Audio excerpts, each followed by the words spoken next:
هنا خد كابتن رمز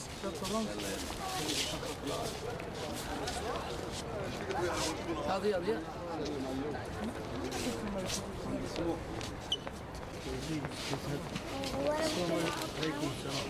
تفضل.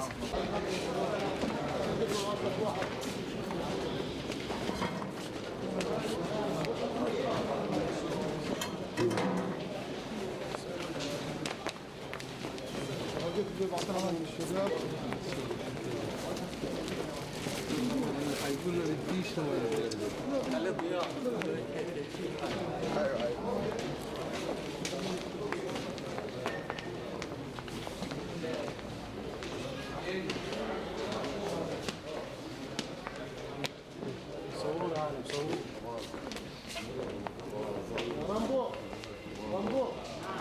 السلام عليكم.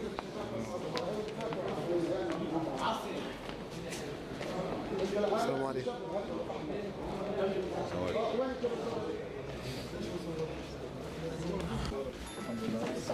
وعليك لك وعليك.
كمان واحدة.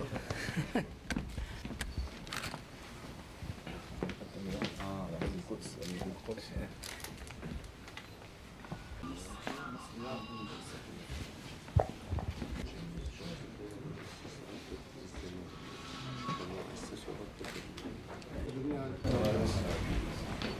معاكم أخوكم كابتن ضياء مصباح رئيس الوفد الشباب الفلسطيني الرياضي. طبعا بيشرفنا انه في هذا اليوم نأتي هنا لنقدم واجب العزاء لمجلس إدارة نادي الأهلي القلعة الحمراء الشامخة ولجماهيره الوفية التي كانت دوما خلفه في كل الأماكن وفي كل حتى الأماكن الخارجية. نتقدم بأحر التعازي والمواساة لمجلس إدارة النادي وعظم الله أجركم، ونترك الكلمة للكابتن أسامة عمر الناطق الإعلامي لوفد شباب فلسطين الرياض.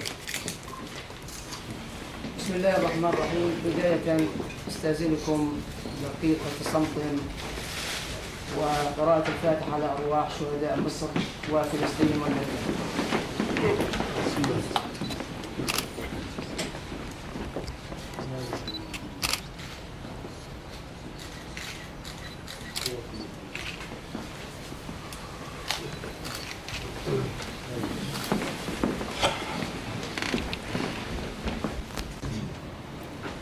يطيب لنا في وفد شباب فلسطين الرياضي اليوم أن نتواجد في القلعة الشامخة، قلعة التاريخ والجغرافيا، قلعة الانتماء والالتزام والقيم والوطنية. تعلمنا منها الكثير. نتذكر وما زلنا تلك المواقف المشرفة للنادي الأهلي وعظمائه ورجاله. نتذكر مختار التتش عندما كان على رأس لاعبي فلسطين بمقولته الشهيرة: العمل الوطني لا يقبل الاعتذار. هذه كلمات مغروسة في قلوب كل فلسطيني. أتينا اليوم لنقول أننا في الوفد الفلسطيني قلبا وقالبا مع مصر الشقيقة، مصر العروبة، مصر التي تعلمنا منها الكثير. أغلب الطلبة الفلسطينيين أتعلموا في جمهورية مصر العربية، يحملون شهادات من جمهورية مصر العربية. مصر هي الأم، ونحن تألمنا كما تألمتم وحزنا كما حزنتم. وهنا نقول أنهم ها هم رجال النادي الأهلي، تجدهم وقت الشدائد يتقدمون الصفوف ولا يتهربون. ها هم أبناء النادي الأهلي. جئنا اليوم نقول لكم أننا نقدم واجب العزاء والمواساة لمجلس إدارة النادي الأهلي ممثلا برئيس مجلسه السيد حسن حمدي وأعضاء مجلس الإدارة، وإلى السيد اللواء محمود علام مدير عام النادي، ونشكرهم على الاهتمام الكبير منذ اللحظة الأولى بقدوم الوفد الفلسطيني إلى النادي الأهلي. كما نتقدم بجزيل العزاء إلى جماهير النادي الأهلي، هذا الجمهور العريق الذي كان وما زال وسيبقى خلف الفريق. نتقدم إلى الألتراس الأهلاوي بعظيم المواساة، كما نتقدم إلى أسر الشهداء وإلى المصابين بالشفاء العاجل إن شاء الله. فلسطيني، ويعني احنا عارفين ان انتوا جايين من يعني بالبر، وده شيء طبعا مرهق، انما انا عارف ان انتوا جايين للنادي الاهلي، بيتكم وبيت كل الفلسطينيين، واحنا بنرحب بيكم وبنشكركم على اللمحه الطيبه الجميله لمواساة النادي الاهلي وجماهير النادي الاهلي في مصابنا الأليم. ربنا يجعله يا رب آخر حدث يحدث في الملاعب المصرية والملاعب العربية ككل، ونتمنى نلتقي في دائما فرق فلسطين وأندية فلسطين بتشرف النادي الأهلي دائما. ومرة ثانية أنا يعني كل التقدير والاعتزاز بحضوركم مع مخصوص عشان تعزوا النادي الاهلي ومجلس اداره النادي الاهلي وجماهير النادي الاهلي والشعب المصري. اشكركم ولا نملك ان نقول انا لله وانا اليه راجعون.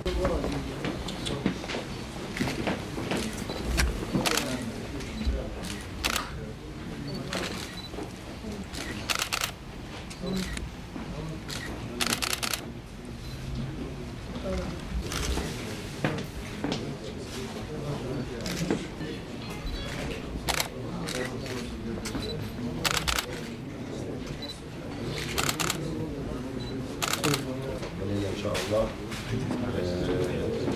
ويجعلوا اخر الاحزان على النادي الاهلي وعلى الشعب المصري وعلى الشعب العربي ككل.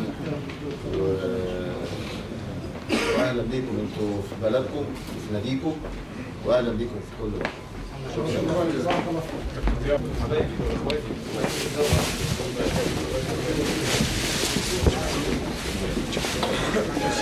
ناخد صور مع بعض. لا مش مشكلة.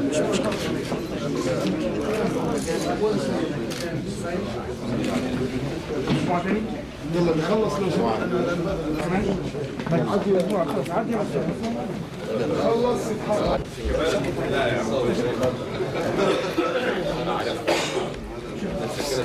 ضياء مصباح رئيس الوفد الفلسطيني الشباب الرياضي الفلسطيني بتوجه النادي الاهلي تقديم واجب العزاء. اتكلمنا عن الزياره والعدد اللي موجود معاكم النهارده جاي من فلسطين لتقديم واجب العزاء.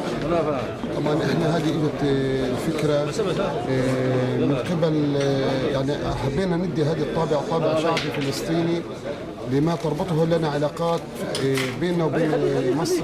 ما حبيناش يكون يعني طابع الشعبي والرياضي طبعا قوي جدا. اجت الفكره وطبعا كانت مشكوره الجهات الرسميه عندنا ممثله باتحاد الكوره واللجنه الاولمبيه ووزاره الشباب والرياضه ونقابه الصحفيين. توجهنا لهم، كانت فكره منا يعني بدايه، توجهنا لهم حكينا لهم فكره طبعا تبنوها ووعدوا بتقديم المساعده لانجاح هذه الفكره. طبعا الوفد اللي احنا شكلناه كان بضمن شخصيات رياضيه وشخصيات اعتباريه ومن رابطة نادي الزمالك ومحبي الأهلي ورابطة الأهلي. جئنا لنقول لهم إن فلسطين وغزة ومصر وطن واحد وشعب واحد، والدم المصري والدم الفلسطيني غالي جدا، ولنقدم هذا واجب العزاء. شكرا كابتن. أسامة عمر المتحدث الرسمي للوفد الفلسطيني، النهارده اتكلمنا عن الزياره وابرز الشخصيات الموجودين النهارده معاكم في الزياره وتحضر العزاء لمده زياره النادي الاهلي. طبعا جينا اليوم الى النادي الاهلي القلعه الوطنيه والقلعه الحمراء لنقدم خالص العزاء والمواساه للنادي الاهلي ومجلس اداره السيد حسن حمدي واعضاء مجلس الاداره وكافه العاملين بالنادي، وكذلك لأسر الضحايا، ونتمنى الشفاء العاجل لجميع المصابين. جينا اليوم لنؤكد أن مصر وفلسطين وطن واحد ومصير واحد، ونحن تألمنا كما تألمتم وحزننا كما حزنتم، وجئنا اليوم لنؤكد على هذه المبادرة الطيبة من الوفد الفلسطيني لتقديم العزاء في النادي الأهلي، لنؤكد جليا وواضحا أننا كنا وما زلنا على العهد، كما أننا نبعث بخالص التعازي لأسر الشهداء، وكذلك نعزي جماهير النادي الأهلي وقيادات الألتراس الأهلاوي، ونؤكد إن شاء الله أن تكون الأيام القادمة أفضل لمصر وحفظ الله مصر. كما نشكر الوفد كما يشكر الوفد الفلسطيني مجلس الإدارة على رأسه كل أعضاء مجلس الإدارة الذين استقبلوا الوفد وكانوا على اتصال دائم خلال الأيام الماضية ببعثة الوفد ليطمئنوا عليه في مقر الإقامة. نشكرهم جميعا ونؤكد أننا كنا وما زلنا وطن واحد وسنبقى كذلك إن شاء الله. شكرا بارك. كابتن رمزي صالح حارس مرمى نادي سموحه والاهلي السابق طبعا والنجم الفلسطيني المصري. طبعا الاول نقول لك النهارده زياره من الوفد الفلسطيني كيف تراها؟ وانت طبعا مش غريب عننا، لكن تشوف النهارده الوفد الفلسطيني بالكامل واقف النهارده موجوده في النادي الاهلي تقديم واجب العزاء. كويسة جدا يعني لما كلمونا عليه، لما سمعت عنها شجعت المبادرة دي، لأن أنت تعرف مصر طول عمرها يعني داعم رئيسي للقضية الفلسطينية، وإحنا وليها أدوار كثيرة على الشعب الفلسطيني، فده نوع من تأدية الواجب أو من رد الجميل لمصر. طبعا البقاء لله لكل الشهداء اللي سقطوا في أحداث مجزرة بورسعيد. طبعا الناس أصرت نفسها إن هي تشكل وفد شبابي مكون من 30 شخصية إن هم يجوا يعزوا بنفسهم، ودي يعني حاجة يعني ما يشكروش عليها، لأنه ده واجب نعتبره، وده واجبنا تجاه الشعب المصري الشقيق، وده يدل على يعني وحدة الشعبية الفلسطيني المصري. النهارده وزارة النادي الأهلي مع الوفد الفلسطيني، ده بيمثل إن مصر وفلسطين إيد واحدة، وساعات المصائب يكون كلنا متكاتفين، خاصة إن واجب العزاء بيبقى واجب مهم جدا ربنا يحشفه. طبعا يعني هي دلوقتي في الشدائد الناس طبعا تبان والوحدة تبان. طبعا مجلس إدارة النادي الأهلي يشكروا على الاستقبال الرائع له، وطبعا الواحد يعني كنا نتمنى ان احنا نلتقي في امور افضل من كده وفي احداث افضل من كده، لان ان شاء الله تكون اخر الاحزاب باذن الله. ان شاء الله. يعني طبعا احنا جينا من غزه هنا لنقدم واجب العزاء الى الاخوه في النادي الاهلي والى جمهوريه مصر العربيه. طبعا الحدث اكبر من كره قدم واكبر من يعني مباريات واكبر من رابطه واهلي وزمالك. الحدث قومي، الدم المصري الزكي لما نزل وسال على الارض ده بيأثر علينا نحن الشعب الفلسطيني. ليه؟ لانه الدم المصري والدم الفلسطيني امتزج نزج في اكثر من معركه، ومصر وهي تقدم خيره شبابها من اجل فلسطين وقضيه العدل. فعندما ينزل والدم المصري فلكن يجب فورا يتحرك الشعب الفلسطيني وياتي لكي يرد الجميل لاهله.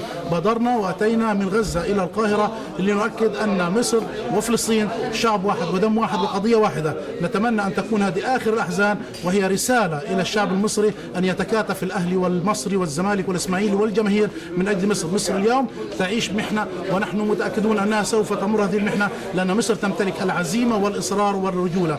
نتمنى ان تكون اخر احزان، ويا رب ناتيكم المره القادمه ومصر دائما مرفوعه الراس. شكرا يا الشهيد. اشكرك يا فندم. اشكرك.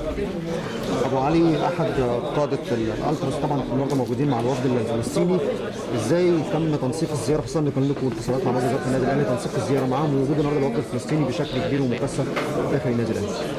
والله هم الناس كلمونا طبعا في الاول، عزونا واتصلوا بكل قيادات والناس المؤسسين وعزونا بعد حادثه بورسعيد، وطلبوا مننا ان هم يبقوا موجودين، واخبرونا ان هم يعني جايبين وفد كبير من فلسطين وهيجوا يعزوا هنا في النادي، يبقى عزاء رسمي. وشرف ليا طبعا هم يخلوني يعني المنسق العام للوفد الخاص بيهم، واحنا حاولنا على قد ما نقدر ننسق لهم هنا الزياره في النادي مع اعضاء مجلس الاداره بالكامل، وعاملين لهم برضه يعني بروجرام ان شاء الله كويس من ساعه ما جم باذن الله اليومين الجايين، ونحاول نرد لهم. الناس جميلهم وغرقانه، الناس على طول في اي مشكله بيبقوا واقفين معانا، على طول موجودين معانا على الفيسبوك وبالتليفون، وعلى طول على تواصل معانا. فاحنا طبعا بنشكرهم وبنشكر اهل غزه كلهم، ومش جديد على اهل فلسطين. اللي معروف ان فلسطين في قلب كل مصر، يعني تحت قلب كل مصر هتلاقي فلسطين موجوده فيها. فبنشكرهم، بنشكر الشعب الفلسطيني، وبنشكر كل اهل غزه، نشكرهم يعني على المبادره الجميله اللي عملوها. شكرا.